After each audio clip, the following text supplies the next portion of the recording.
जय माता दी दोस्तों यारों, आज की इस कथा में हम जानेंगे कि भगवान कौन से व्यक्ति को गधे का जन्म देते हैं। वीडियो में आगे बढ़ने से पहले अगर आप सब हमारे चैनल भक्ति में शक्ति 8824 पर नए हैं तो अपने इस चैनल को सब्सक्राइब अवश्य कर ले दोस्तों। यदि आप ये बात जान ले तो आपको सारी उम्र गधा बन के बोझ नहीं ढोना पड़ेगा। तो चलिए इस बात का पता हम एक कथा के माध्यम से देते हैं। एक बार देवी लक्ष्मी भगवान विष्णु के पास जाती है और बोलती है, हे प्रभु, आज मैं आपसे एक बहुत ही महत्वपूर्ण प्रश्न का उत्तर जानने आए हूं। तब भगवान विष्णु बोलते हैं, हे देवी, आप कौन सा प्रश्न मुझसे पूछना चाहती हैं? निसंकोच पूछिए, मैं आपके प्रश्न का उत्तर अवश्य दूंगा। तब देवी बोलती है, हे नाथ, आप मुझे बताएं, मृत्यु के बाद वह कौन से व्यक्ति होते हैं जिन्हें गधे का रूप मिलता है? तब भगवान विष्णु बोलते हैं, हे देवी, इस प्रश्न का उत्तर मैं आपको एक कथा के माध्यम से दूंगा। आप मेरे द्वारा सुनाई गई इस कथा को ध्यानपूर्वक सुनिए। एक समय की बात है, एक बड़े ही ज्ञानी पंडित जी थे। वह रोजाना नदी के उस पार बसे एक गांव में एक सेठ जी को कथा सुनाने जाते थे। सेठ कहानी सुनने के बदले में पंडित जी को रोज एक रूप दे दिया करता था। पंडित जी का रोज का यही नियम था, नदी पार करके कथा सुनाकर सेठ से 1 रुपया ले आते थे। एक दिन की बात, पंडित जी नदी पार करके सेठ को कथा सुनाने जा रहे थे। तभी पंडित जी को किसी ने पीछे से आवाज लगाई, अरे पंडित जी महाराज, कभी हमें भी कथा सुनाओ, हम आपका बहुत उपकार मानेंगे। पंडित जी ने पीछे लौटकर देखा तो उन्हें कोई व्यक्ति नजर नहीं आया। फिर पंडित जी ने सेठ जी के यहाँ को चले गए। अगले दिन पंडित जी फिर नदी पार करके सेठ को कथा सुनाने जा रहे थे। तभी फिर पीछे से आवाज आती है, अरे पंडित जी महाराज, एक दिन हमें भी कथा सुनाओ, हम आपका बहुत उपकार मानेंगे। पंडित जी ने फिर पीछे मुड़कर देखा, उन्हें फिर कोई व्यक्ति नजर नहीं आया। जब उन्होंने गौर से देखा तो उन्हें नदी किनारे एक घड़ियाल दिखाई दिया। वह आवाज उसी घड़ियाल की थी जो मनुष्यों की तरह बोलता था। घड़ियाल को देखकर पंडित जी आश्चर्यचकित भी थे और भयभीत भी। सोचने लगे, एक घड़ियाल मनुष्यों की वाणी बोलता है, और भयभीत इसलिए थे, वह एक घड़ियाल था। घड़ियाल ने पंडित जी से कहा, महाराज, आप मुझसे डरिए मत, मैं आपको कोई हानि नहीं पहुंचाऊंगा, बल्कि मैं आपकी कथा सुनने का इच्छुक हूं। अपना ये ज्ञान मुझे भी प्रदान कीजिए। मैं आपका ज्ञान ऐसे नहीं सुनूंगा, बल्कि मैं आपको कथा के बदले में एक अशर्फी रोजाना भेंट करूंगा। अशर्फी की बात सुनकर पंडित जी बड़े खुश हुए। सोचने लगे, मुझे तो धन की चाहत है, और धन मुझे चाहे सेठ जी को कथा सुनाकर मिले या नदी में रहने वाले इस घड़ियाल को सुनाकर। अब तो पंडित जी उस घड़ियाल को रोज आकर कथा सुनाने लगे। घड़ियाल भी उन्हें हर रोज कथा के बदले में एक अशर्फी भेंट करता था। इस प्रकार कथा सुनाते सुनाते पंडित जी को काफी समय बीत गया। एक दिन रोज की तरह पंडित जी ने घड़ियाल को कथा सुनाई। तब घड़ियाल बोला, हे पंडित, अब मेरा समय पूरा हो चुका है, मैं काशी में जाना चाहता हूं, क्या आप भी मेरे साथ चलोगे? यदि आप मेरे साथ नहीं चलना चाहते हो तो यह अशर्फिया से भरा घड़ा लेकर अपने घर जाओ। पंडित ने काफी सोच विचार के बाद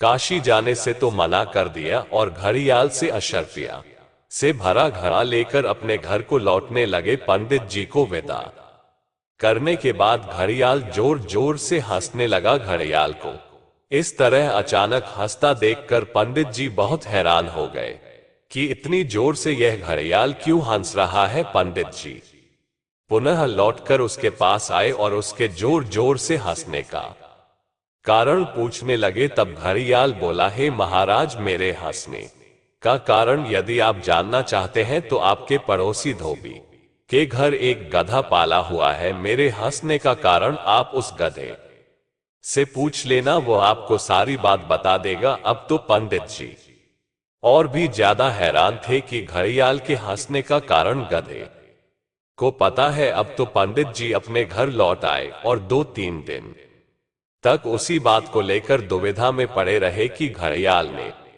मुझसे ऐसा क्यों कहा। आखिरकार उनसे जब नहीं रोका गया तो वो धोबी के घर पर पहुंचे और उस गधे के आगे जाकर खड़े हो गए। पंडित सोच में पड़ गए थे, एक गधे से कुछ पूछना उचित रहेगा। यदि किसी ने मुझे गधे से बात करता देख लिया तो क्या सोचेगा, एक पंडित होक पागल वाले काम कर रहा है। रतु पंडित को घड़ियाल के हंसने का कारण जानना था, इसीलिए वो शर्माते हुए उस गधे से पूछते हैं, हे मूर्ख गधे, मैं तुमसे उस घड़ियाल ले हंसने का कारण पूछने आया हूं। मुझे बताओ घड़ियाल मुझे क्यों हंस रहा था। वो गधा भी मनुष्य की वाणी बोलता था। गधे ने पंडित जी को समझाना शुरू किया, हे महाराज, पूर्व जन्म में मैं एक राजा का मंत्री था। उस समय राजा को मुझसे अत्यंत लगाव था, इसलिए राजा साहब मुझे हर समय अपने साथ रखते थे। मैं भी राजा का अत्यंत प्रिय होने के कारण सभी राजसी सुखों का आनंद भोगता था। एक दिन राजा ने मुझसे काशी जाने की इच्छा प्रकट की। उन्होंने अपने साथ चलने का मुझसे भी आग्रह किया। भला मैं राजा के साथ जाने से इनकार कैसे कर सकता था। इसलिए मैं और राजा दोनों लोग काशी नगरी में पहुंच गए। वहां गंगा के घाट का नजारा इतना मनोहर था कि राजा साहब का वहां मन लग गया।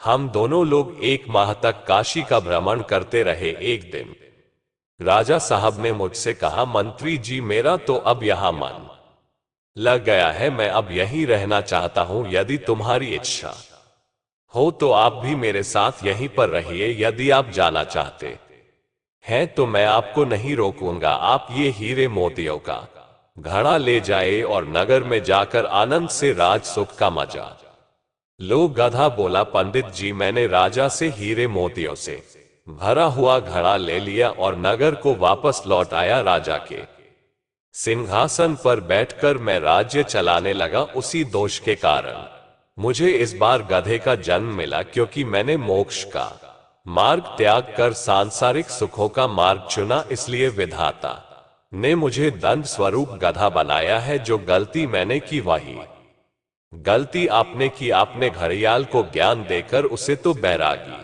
बना दिया। घड़ियाल तो मोक्ष के मार्ग पर पहुंच गया, परंतु आप सब कुछ ज्ञान अपने पास रखते हुए भी मोक्ष के मार्ग पर नहीं जा सके। आपने घड़ियाल से धन लेकर और उसके साथ ना जाकर सांसारिक सुखों को चुना है। वह घड़ियाल आपकी मूर्खता पर जोर जोर से इसलिए हंस रहा था कि आपसे ज्ञान सुनकर वह तो इस दलदल से निकल गया, पर आप जानबूझकर इसी दलदल में गड़े रह गए। ऐसा ज्ञान किस काम का जो दूसरों को तो उभारे पर स्वयं को ना सुधारे। जो ज्ञान आपका आपके ही काम ना आ सके, वह दूसरों का कल्याण कैसे करेगा। ज्ञान तो मनुष्य को भव बंधन से मुक्त करता है, पर आप तो संसार से बंधे ही जा रहे हो। और याद रखना, जो स्वयं बंधा हो वह दूसरों को मुक्त नहीं कर सकता। घड़ियाल समझ चुका था कि आपका ज्ञान सिर्फ शब्दों में ही है, जीवन में नहीं है, चरित्र में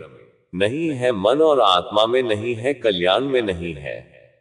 इसलिए आपको भी मेरी तरह गध बनकर सांसारिक बोझा ढोना पड़ेगा। सांसारिक वस्तुओं में आसक्ति रखने वाला जो धर्म और मोक्ष के मार्ग से दूर रहता है, वह पशु व जीवन जीता रहता है। उसे अगले कई जन्मों तक पशुओं की योनियों में रहना पड़ता है। भगवान विष्णु की बात सुनकर देवी लक्ष्मी बोलती है, हे प्रभु, आपके द्वारा सुनाए इस कथा से मुझे मेरे प्रश्न का उत्तर प्राप्त हो गया है। मैं जान चुकी ही कि जो व्यक्ति सांसारिक मोह माया में बंध जाता है, उसका मोक्ष प्राप्ति का मार्ग पर चलना बहुत मुश्किल हो जाता है। इसलिए मनुष्य को उस देव दूसरों को ज्ञान देते समय खुद भी उस ज्ञान की बातों पर अमल करना चाहिए। तो दोस्तों, उम्मीद करते हैं आपको हमारी आज की यह जानकारी अवश्य ही पसंद आई होगी। यदि वीडियो पसंद आए हो तो वीडियो को लाइक, चैनल भक्ति में शक्ति 8824 को सब्सक्राइब करना ना भूले। जय माता दी दोस्तों यारों, फिर मिलते हैं अगली वीडियो में एक नई जानकारी के साथ। वीडियो को पूरा ध्यानपूर्वक देखने के लिए आप सभी का बहुत बहुत धन्यवाद।